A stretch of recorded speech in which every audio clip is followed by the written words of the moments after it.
How to add payment method on Lululemon. Hi everyone, this is Alana from Create, Login and Delete. Let's jump right into the video. First, you want to open up any web browser you want and go to shop.lululemon.com and make sure to log into your account. Now click on My Account and head over to Profile. On your profile, you want to scroll down and find the credit cards option. Here you have the option to add a credit card. Click on this option.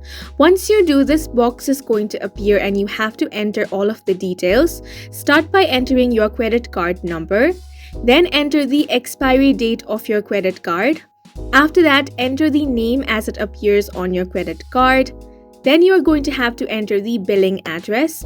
For that, enter the country, then first name, last name, the phone number, and then enter the address. Enter your city, state, and zip code. You can select your billing address to be same as your shipping address as well. Once all the details has been added, you want to click on Save Credit Card option. And this is how you can add payment method on Lululemon. That's it for this video. Please make sure to hit the like button and subscribe for more helpful tutorials.